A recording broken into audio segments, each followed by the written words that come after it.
Now, for these questions, we need to be able to subtract decimals with a different number of decimal places. So first, we have 31.8 and we need to subtract 6.45. So the number we're subtracting has 2 decimal places and the number we're subtracting from only has 1 decimal place, so only has tenths, not hundredths. We can subtract using column subtraction, but we need to make sure that we write out the numbers with the decimal points lined up. That way, our other place values, so our tens, ones, tenths and hundredths place value columns will be lined up as well. Now we have an empty square, so we can write a 0 here, because 31.80 is the same as 31.8. All the 0 tells us here is that we don't have any hundredths. Now we need to remember to copy down the decimal point into our answer, and I like to do this first so that I don't forget. Now we can subtract using column subtraction. So 0 minus 5 we can't do, so we go to the left, 1 less, 1 in front, and 10 minus 5 is 5. 7 minus 4 is 3, we can't do 1 minus 6, so we go to the left, 1 less, 1 in front, 11 minus 6 is 5, and 2 minus nothing is 2. That gives us 25.35. Now we have 26.8, and we need to subtract 6.12. So we write the numbers out with the decimal points lined up so that our place values are lined up as well. We can write 0 in this empty square, and we need to remember to copy the decimal point down into our answer. Now we subtract using column subtraction. We can't do 0 minus 2 using the column method, so we go to the left, 1 less, 1 in front. 10 minus 2 is 8, 7 minus 1 is 6, 6 minus 6 is 0, and 2 minus nothing is 2. So our answer is 20.68. Now we have 125.48 and we're subtracting 72.3.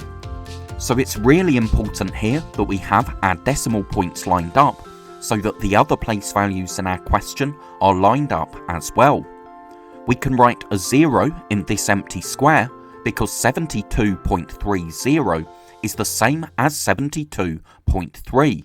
All this 0 tells us is that we don't have any hundredths in this number. We copy down the decimal point into our answer. Now 8 minus 0 is 8, 4 minus 3 is 1, 5 minus 2 is 3. We can't do 2 minus 7, so go to the left, 1 less, 1 in front. 12 minus 7 is 5, and 0 minus nothing is 0. So our answer is 53.18. So let's look back to this first question and think about what we did here. We had 31.8, so that's 3 tenths, 1 1, and 8 tenths. We needed to subtract 6.45. So first, we subtracted 5 hundredths, but to do that, we needed to exchange one of our tenths for 10 hundredths. So we can take one of our tenths place value counters and exchange it for 10 hundredths. We can subtract 1, 2, 3, 4, 5, and then we had to subtract 4 tenths, so we can take away 1, 2, 3, 4 of our tenths place value counters. Finally, we needed to subtract 6 ones, but to do that, we needed to exchange one of our tens for 10 more ones. So to subtract 6, we can subtract 1, then exchange, and subtract 2, 3, 4, 5, 6. We didn't need to subtract any tens, so we have our answer 25.35. So that's 2 tenths, 5 ones, 3 tenths, and 5 hundredths. The next question we did was 26.8 so 2 tens, 6 ones and 8 tenths, and we needed to subtract 6.12. First, we subtracted 2 hundredths, but to do that, we exchanged one of our tenths for 10 hundredths. Then we could subtract 2 hundredths. Next, we subtracted 1 tenth. Then we subtracted all 6 of our ones. That left us with 2 tens, 6 tenths and 8 hundredths, so that's 20.68. Finally, we had 125.48, and we needed to subtract 72.3. We weren't subtracting any hundredths, so the 8 hundredths that was in our question stayed the same. We subtracted 3 tenths. Then we subtracted 2 ones.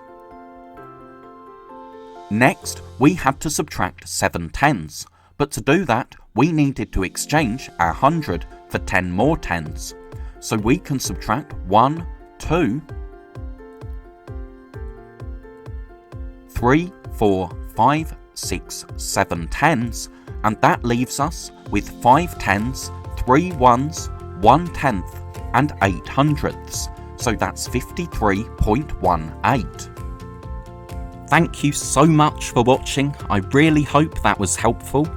If you're a teacher or a parent, then please subscribe or go to keystage2maths.com to download resources for this lesson and many more.